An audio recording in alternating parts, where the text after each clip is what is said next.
मागील भागात आपण पन्हाळे दुर्ग किल्ल्याची विस्तृत माहिती घेतली। या भागात आपण त्याच्याच पायथ्याशी असणाऱ्या पन्हाळे दुर्ग लेणींची व्यवस्थितरित्या माहिती घेणार आहोत।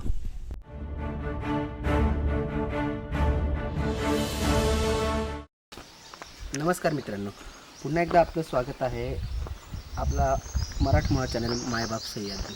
आपण आता पन्हाळे दुर्ग म्हणजेच पन्हाळे दुर्ग या किल्ल्याच्या पायथ्याशी आहोत। तर आता आपण इथे असणाऱ्या अगदी पुरातन अशा 29 लेण्यांचा समूह पाहत आहोत आणि ह्याच्यावरती म्हणजे ह्याच्या अगदी वरती पन्हाळे किल्ल्याची सुरुवात होते। अत्यंत निसर्गरम्य अशा सह्याद्री पर्वतरांगेच्या पायथ्याशी कोटजाई व धाकटी नदीच्या खोऱ्यात हे स्थळ असून साधारण 3ऱ्या शतकापासून ते 14व्या शतकापर्यंत समृद्ध अशा इतिहासाची साक्ष असणाऱ्या एकूण 29 लेणी येथे आहेत।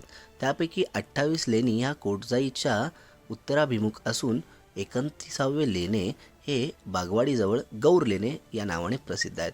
तर त्यातील या 28 लेणी समूह आपण पाहणार आहोत।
पन्हाळे काजी लेण्यांमधील हा 28 लेण्यांचा समूह म्हणजेच प्रत्येक शतकातील किंवा प्रत्येक एक काळामधील एक अचंबित करणारे शिल्पकामच म्हणावे लागेल। अत्यंत विलोभनीय आणि सुबक असणारी ही शिल्पे आपले मन काही काळासाठी प्रसन्न करतात।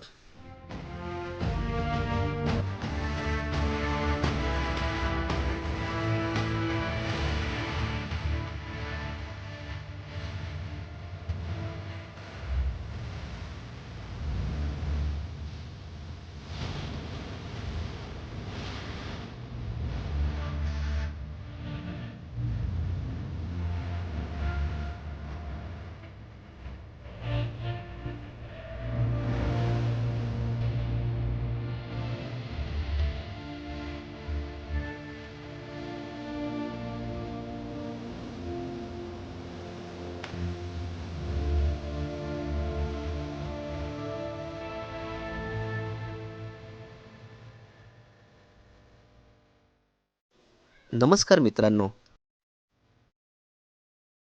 आपल्याला येथून हलूच नये असे वाटते आणि जास्तीत जास्त काळ येथे व्यतीत करावा असं आपल्या मनाची इच्छा होते।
नमस्कार मित्रांनो, आपण ह्या पन्हाळे काजी लेणीच्या पूर्ण लेण्या आपण फिरतोय आणि आपल्याला या गणपती बाप्पाचं दर्शन झालं.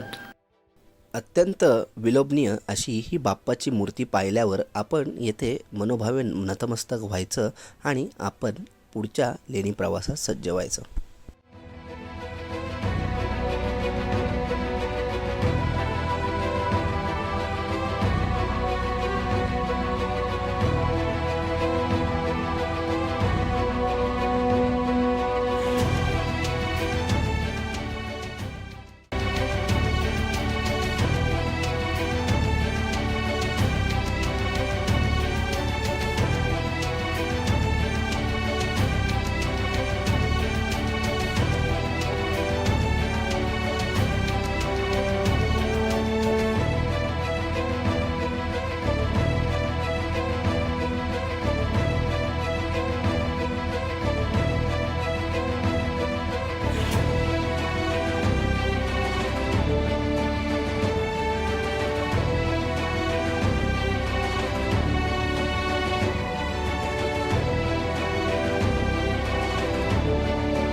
तर मित्रांनो, दापोलीपासून अगदी हाकेच्या अंतरावर असणाऱ्या या पन्हाळे काजी लेणी आणि पद्मनाभ दुर्ग उर्फ प्रणालक दुर्ग याला भेट देण्यासाठी आपल्या हातात 3 ते 4 तासाचा अवधी असेल तरी आपण या नितांत रमणीय अशा प्रदेशाला भेट देऊ शकतो.